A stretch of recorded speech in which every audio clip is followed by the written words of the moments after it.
incluso sin profundizar en el modo de funcionamiento del sistema capitalista contemporáneo,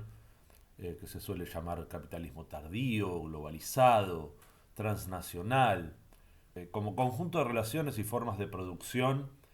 orientadas a la producción de mercancías por un lado y por otra parte, a estas alturas se puede decir con tranquilidad que no encuentra una contraparte significativa en ningún lugar del mundo. No hay realmente economías significativas que le hagan sombra o competencia a las relaciones de producción capitalistas. Pero insisto, incluso sin ahondar en el componente socioeconómico de la cuestión, es decir, el vínculo actualmente existente entre producción masiva y consumo de masas, o el vínculo entre las relaciones de producción y la tasa media de explotación,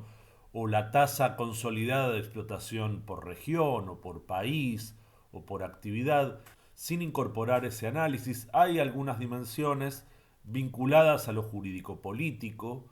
ligadas al momento actual del despliegue del sistema y de la historia, que creo que conviene atender, porque hacen a la forma de funcionamiento y sobre todo al impacto sobre las poblaciones que estamos involucradas en el proceso, que a estas alturas somos la inmensa mayoría de la humanidad. Considerando que algunos procesos de degradación de la regulación del sistema pueden llevarnos a lugares muy peligrosos, es decir, con independencia de los problemas inherentes al funcionamiento de las relaciones de producción capitalistas, hay algunos problemas, digamos, por el momento emergentes, que pueden derivar en problemas asociados de enorme magnitud. Desde los efectos de el efecto antrópico sobre el medio ambiente, que implica no solamente el cambio climático o el calentamiento global, sino también la mutación,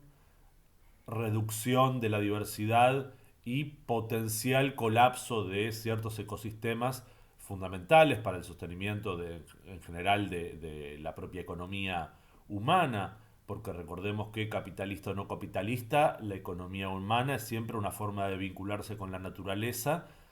que de cambiar suficientemente las condiciones ambientales se vuelve imposible de continuar llevando adelante. Entonces son temas periféricos emergentes pero que pueden tener graves consecuencias. De la misma manera, la inestabilidad política a escala global, que hoy es patente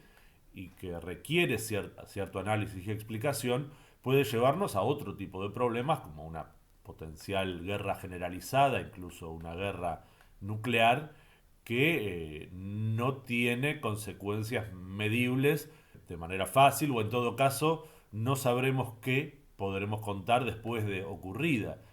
Puede constituirse en un evento de colapso civilizatorio, puede constituirse en un evento de continuidad del sistema. A priori creo que es muy arriesgado decir cuál es la probabilidad mayor. En cualquier caso, el día de hoy lo que yo quería tratar era un problema vinculado a la regulación del sistema tal como se presenta hoy en día, es decir, la capacidad del sistema de seguir funcionando por sus propios medios, que tiene que ver con las condiciones jurídico-políticas, no de la lucha de clases o de la lucha entre sectores sociales, sino particularmente de la incapacidad de ciertos sectores para continuar construyendo discursos y prácticas, es decir, una praxis jurídico-política que permita regular eficientemente el sistema. Las causas pueden ser las contradicciones del propio sistema, los límites ambientales, sociales, estructurales, orgánicos, referido a los sujetos, a las personas como individuos orgánicos, pero nos enfrentamos a una situación en la cual parece conveniente al menos hacer cierto foco de atención. Entonces, en primer lugar, quería señalar una desorientación jurídico-política que afecta particularmente a las élites. Es un lugar común reconocer que el capitalismo, por su fractura inherente entre clases sociales, pero que en general nuestra sociedad, aunque se vea de otra manera, por nivel de ingresos, se encuentra no solo fragmentada, hay grupos humanos claramente identificables desde lo económico, sino también estratificada. Hay grupos humanos crecientemente reducidos que controlan, bueno, partes crecientes de la riqueza, es decir, forman la clásica pirámide en la cual los ricos, por decirlo así, ocupan el lugar más alto de la pirámide, pero son pocos relativamente. En un proceso de concentración económica extremadamente acentuado, ya previsto en su momento por Karl Marx. Él anticipó dos procesos, uno de los cuales se verificó y el otro no. El primer proceso, el que sí se verificó, es el de la concentración creciente de la riqueza. Él arguía que se trataba de un efecto directo de la competencia entre sectores capitalistas. Quizás se podrían decir algunas cosas al respecto, algunas cosas críticas al respecto, pero en todo caso el segundo elemento es el de la pauperización creciente que no se verificó por también muy diferentes razones y que implican tanto deficiencias en la teoría marxista de origen, pero también, bueno, la eclosión de elementos que muy difícilmente se pueden achacar a un problema teórico, sino simplemente a una incapacidad de prever procesos que es la norma mucho más que la excepción en las ciencias sociales. Nuestra capacidad de prever el desarrollo de los sistemas históricos hasta el momento es sumamente débil o sumamente general.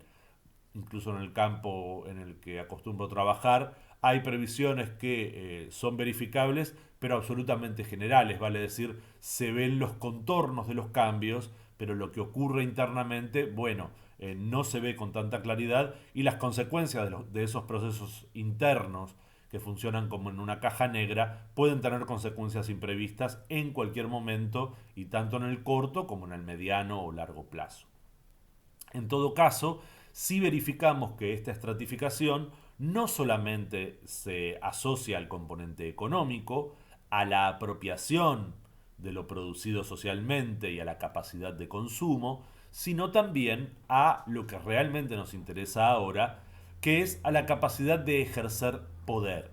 y que vamos a describir de dos maneras. Por un lado, según la capacidad de generar las normas que permitan regular el comportamiento de lo social, y también según la capacidad de conformar determinados procesos poblacionales,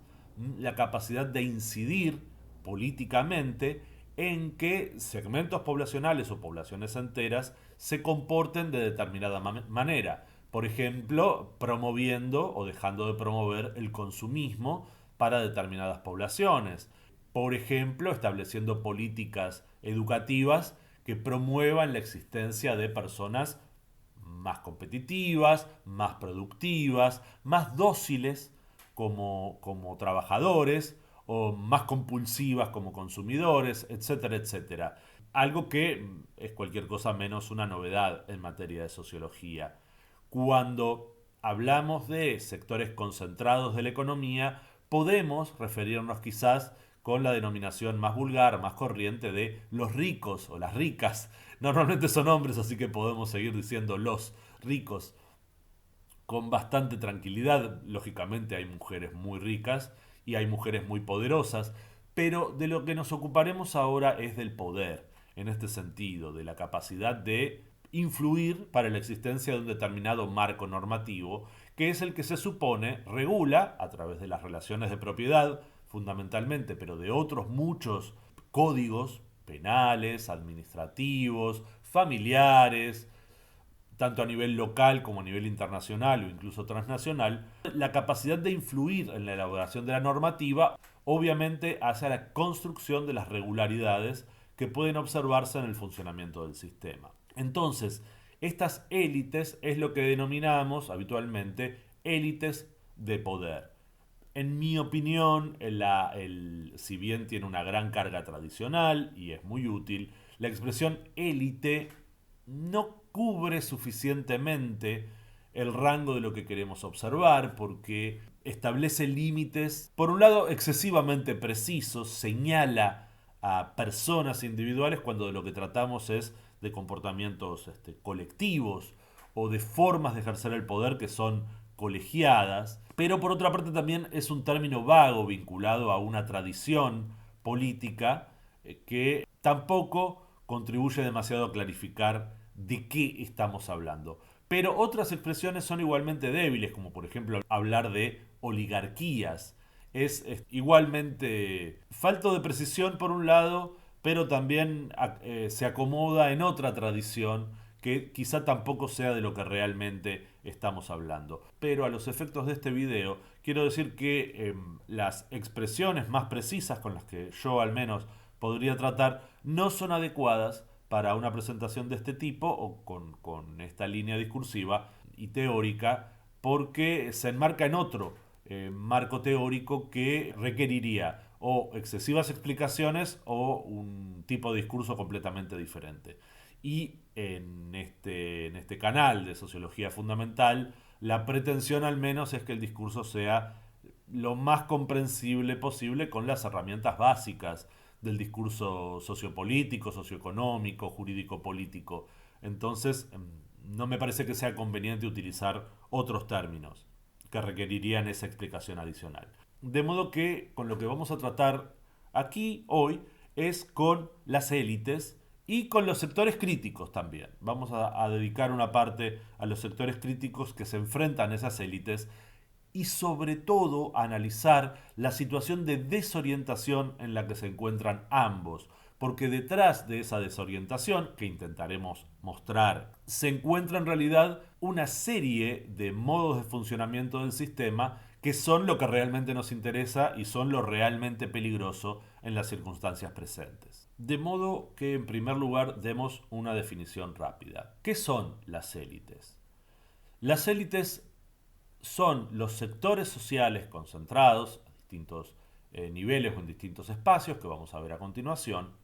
que tienen la capacidad de configurar determinados procesos poblacionales, sea impactando a través de las herramientas jurídico-políticas tradicionales, que se llamaban habitualmente de soberanía, vale decir, según la capacidad de promover determinados aparatos normativos y poseer la capacidad de hacerlos cumplir por vía legal o por vía de la violencia física. Me refiero, por vía del acatamiento y la aceptación de ese poder como legítimo por parte de la población, o por medio de la violencia física, es decir, por el uso de herramientas represivas, la policía, la cárcel, otros tipos de formas de represión del conflicto o de la delincuencia, es decir, de formas que escapan a las normas establecidas de conducta. Entonces, quien tiene la capacidad de desarrollar los sistemas normativos y de alterarlos, tiene poder, en este sentido un poder diferencial respecto de quien no lo tiene. Quienes constituyan los cuerpos que vayan a incidir en esto van a ser parte de las élites. E inmediatamente podemos pensar en este sentido que las élites de poder son las élites políticas, pero en realidad hay una amalgama, una estructura propia de las élites que configuran un cuerpo de otro tipo en el cual se articulan los intereses económicos, los intereses políticos, las tendencias ideológico-políticas y las capacidades vinculadas a la situación en espacios específicos, por ejemplo, del Estado, que hacen a la posesión del poder. Es decir, no es solo que los políticos que son elegidos en elecciones, por ejemplo, hagan las leyes, sino que las élites económicas intervienen en la producción de esas leyes y a la vez la lucha social con otros sectores corporativos, pueden ser los sindicatos o la lucha social en general, incide en que no salga cualquier cosa. Entonces hay ciertos elementos, por ejemplo, del sindicalismo u en momentos concretos de determinados movimientos sociales populares, incluso de visos revolucionarios, que pueden formar parte de la élite de poder. En el sentido de que la élite del económicamente concentrada se debe encontrar en la posición de negociar con esa parte de la élite que se le opone, que tiene intereses opuestos. Y lo mismo ocurre con los sectores políticos. Los sectores políticos pueden ofrecer resistencia a ambos sectores económicos de concentración de poder porque son los que se encargan también de la viabilidad de las políticas que se desarrollan después, a través del Estado o a través de la instalación de otras regularidades en el funcionamiento de lo social. Y por otra parte están los sectores que profesionalmente, por ejemplo, tienen poder de hacer cumplir las normas. Entonces encontramos los poderes judiciales, pero también los policiales, que constituyen en conjunto la parte reactiva de las élites, pero que obviamente presentan su graduación interna. No es lo mismo, obviamente, un jefe de Fuerzas Armadas, un jefe policial, que un agente de la calle. Hay agentes que son transitivos, pero de la misma manera que hay gente que trabaja en corporaciones económicas de gran calado, pero no están en situaciones de formar parte de la élite de poder. Y lo mismo ocurre con asesores políticos de bajo rango o con militantes de movimientos políticos. No diremos que esas son parte de la élite de poder. En todo caso, son todos participantes del sistema en general, que es un sistema de distribución del poder. Pero cuando hablamos de élite, hablamos de quien tiene capacidad de producir o imponer normas, formas de regulación o, como dijimos antes, de incidir en procesos poblacionales mediante, por ejemplo, la creación de determinados canales de inducción ideológica o de influencia ideológica, la capacidad de generar ideas, gustos legítimos, formas de conducta apropiada o no apropiada, de restringir actividades o incluso intenciones, y esto hace que haya una parte de sectores que consideraríamos científicos o intelectuales, no solamente los intelectuales orgánicos de Gramsci, que estarían incluidos ya en la élite más tradicional de soberanía, sino también en sectores científicos encargados de diseminar conocimiento que después otra parte de la élite puede utilizar en función de determinados intereses. En cualquier caso, la persecución de determinados intereses es siempre un factor relevante cuando hablamos de las élites, y nunca debemos olvidar que las élites están en competencia interna, vale decir, cada segmento de la élite, se dedique al mismo campo o se dedique a otro campo, está en conflicto con otras partes de las élites, porque las ideas se enfrentan, pero también los recursos económicos, los recursos simbólicos se enfrentan, y entonces constituyen internamente un aparato complejo de regulación de lo social, con total independencia de cómo se desenvuelvan después, en el mercado o en el Estado, como grandes organizaciones de regulación de lo social. Ya internamente las élites son espacios de lucha. Y esto incide, por supuesto, en un sistema como el capitalista, que es inherentemente un espacio de lucha entre clases sociales enfrentadas. Entonces nos presentan un panorama de alta complejidad. Entonces, como dijimos, las élites no son los ricos, es algo diferente. Es un aparato genérico de gestión de lo social desde el punto de vista de quien puede producir poder. Siempre considerando que toda élite, toda forma de élite, está inserta en un recorrido histórico que la precede, y por lo tanto en una estructuración sociohistórica que la precede. Nadie va a actuar con independencia de estos procesos, lo cual sería sociológicamente imposible por un lado, y por otro lado completamente contraproducente, porque no sería comprensible, inteligible por el resto de la configuración de las élites. Y en esto hay que decir algo. Uno de los problemas con los que nos enfrentamos es que las élites no están mostrando capacidad ni de construir discursos, ni aparatos simbólicos, ni sistemas de gestión de lo social, con total independencia de la validación moral que se le pueda dar o no, pero no están consiguiendo realmente eficiencia, estabilidad y durabilidad de los sistemas de regulación. Esa es una de las causas por las cuales nos encontramos en un mundo de alta inestabilidad y de mucho riesgo. Y en esta situación están incidiendo numerosos factores que van, bueno, por supuesto, desde las condiciones de funcionamiento del sistema, inherentemente conflictivas, a esos límites que mencionábamos antes, que nos van llevando a una dificultad creciente para la regulación material, estructural de todo el sistema. Dicho esto, al menos en mi opinión, no estamos hablando, cuando hablamos de las élites, de un fenómeno supraestructural, como se decía en la terminología clásica, No estamos hablando de eso, sino más bien en un sistema integrado con el conjunto de la estructura material y simbólica, considerando siempre que lo simbólico incide en lo material,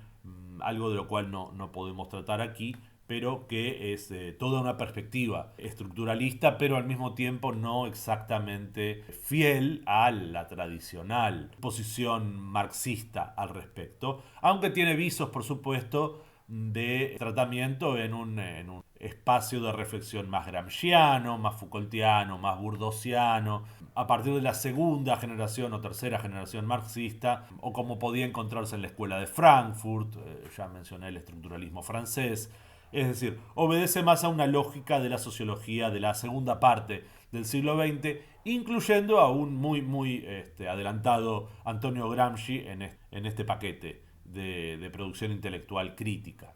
Entonces, de lo que estamos hablando de las élites es que al poder o no poder establecer marcos de regulación y sistema de gestión de las poblaciones, siempre limitadas dentro de la gran corriente histórica de la que todos somos parte, a lo que nos estamos enfrentando es a una insuficiencia de esos marcos tradicionales, y esto hace a una incapacidad de adaptación, no solamente del sistema en general, que por eso muestra tanta tendencia a la crisis y a diferentes crisis paralelas en diferentes lugares al mismo tiempo, con diferentes formas, pero a veces con diferente origen, pero siempre también interactuando, porque el sistema está globalmente integrado, me refiero al sistema capitalista a estas alturas. Lo que nos encontramos es con una falta de capacidad de adaptación en general de las élites, en el discurso y en las prácticas. Entonces se recurren a los mismos viejos esquemas de pensamiento y de búsquedas de resolución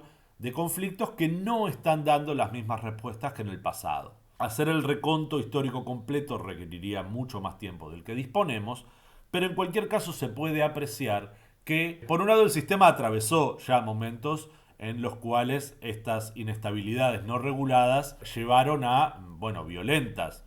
crisis, desde la crisis económica del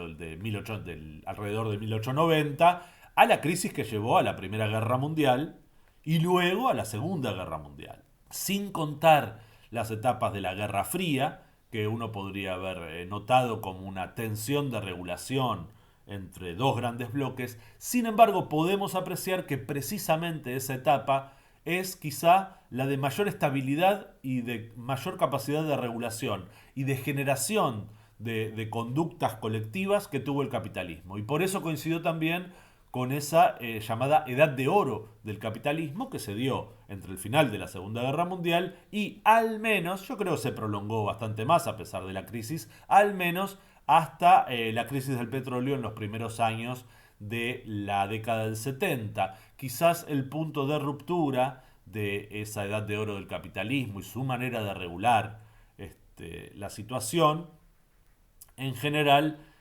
fue la década de los 80 con el ascenso del thatcherismo y el reaganismo en los grandes centros de producción capitalista, fundamentalmente en los Estados Unidos de Norteamérica. Pero al mismo tiempo hay que recordar que buena parte de la regulación de la edad de oro del capitalismo se dio en, vamos a restringir, Europa Occidental y los Estados Unidos de Norteamérica, quizá incluyendo a Canadá, pero el resto del mundo, incluido en el capitalismo, vale decir, el que no era parte de la órbita soviética o China, en realidad estaba en una situación muy desfavorecida. África, bueno, ya desde antes, pero acentuó sus procesos de degradación interna, que en muchos casos no se han recuperado hasta el presente, y segmentos del globo como el sudeste asiático o Latinoamérica, en general, hablando muy en general, ardieron en fuegos y en guerras internas y en guerras internacionales, pero limitadas, de manera muy violenta y muy dañina para sus poblaciones. Entonces la edad de oro del capitalismo fue de oro,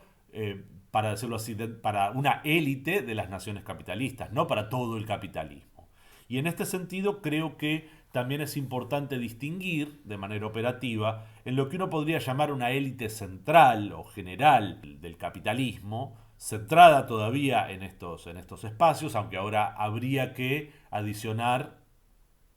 a las oligarquías de poder en China, en Rusia, en la India, es más amplio que durante la Edad de Oro y conforman parte de la élite general. Por supuesto, a las petromonarquías de Oriente Medio, o sea, gente con muchísimo poder, parte de las élites de poder, pero que operan a nivel global, es decir, son jugadores globales. Mientras que existen también unas élites de las periferias, unas élites que no forman parte a lo mejor de los grandes juegos corporativos globales, pero que tienen mucho peso a nivel local. Pueden ser élites conformadas por partes privadas, públicas, sociales.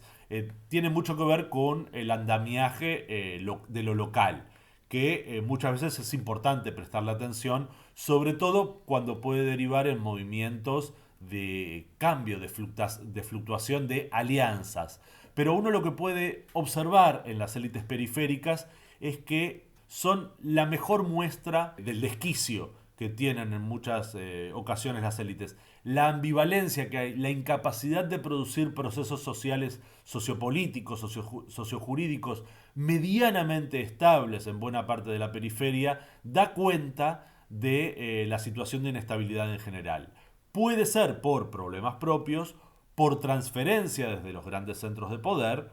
o por un reflejo, una resonancia, diríamos, de la inestabilidad en los grandes centros de poder. Pero también podemos apreciar que en los grandes centros de poder, las élites generales de esos lugares, la de Estados Unidos, la de la Unión Europea, también se encuentran muy inestables y muy incapaces de generar marcos regulatorios que sean consistentes, que sean internamente coherentes y perdurables. Con lo cual nos encontramos en una situación de permanente crisis, pero también, y esto es importante, de una potencial incapacidad de adaptación. Porque hay que pensar que los sistemas jurídico-políticos y las élites se mueven mucho en este sentido y por eso no son simplemente reflejo de los intereses de clase,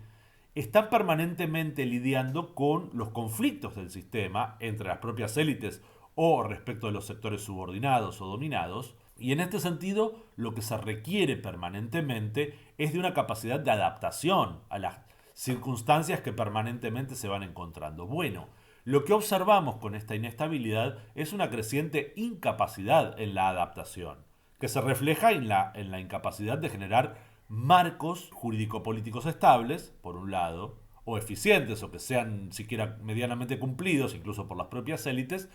pero también una errática tendencia a la conformación de las poblaciones, en sus contenidos ideológicos, en sus praxis. Entonces nos encontramos con una dificultad para establecer escenarios de estabilización, lo cual conlleva, por un lado, un aumento de los conflictos entre las élites, o una incapacidad de reducir las fricciones, o una exposición de las fricciones que en última instancia actúan en detrimento, en algunas ocasiones, la capacidad de construir poder, es decir, de generar legitimidad. Pero curiosamente no nos encontramos en un momento en el cual esas élites estén amenazadas, porque lo que nos vamos a encontrar es que un proceso muy similar de insuficiencia lo tenemos en el lado del pensamiento crítico y de la acción política crítica, es decir, las élites no están amenazadas a pesar de la inestabilidad interna que presentan, porque no encuentran o no tienen un adversario, no hay quien se les oponga de manera sistemática, lo cual también le genera un problema, ya lo vamos a ver, e implica una situación que obliga a reflexionar en dónde está situado el pensamiento crítico, que no está siendo capaz de aglutinar un comportamiento jurídico-político opuesto al que proponen las élites. Entonces es curioso, requiere alguna respuesta esto, justamente en el momento en que las élites tienen menor oposición, más les cuesta generar una organización estable, lo cual, vamos a plantear como hipótesis, se debe a las condiciones de dificultad de regulación del conjunto del sistema, que impacta en toda forma de intento de regulación ideológico-política. Por eso las dificultades, que amenazan con convertirse en algunos momentos en una incapacidad sistémica de regulación, algo que caería aproximadamente en el viejo concepto de anomia, que no me gusta tanto porque no se trata de una falta de normas o de un fallo de las normas,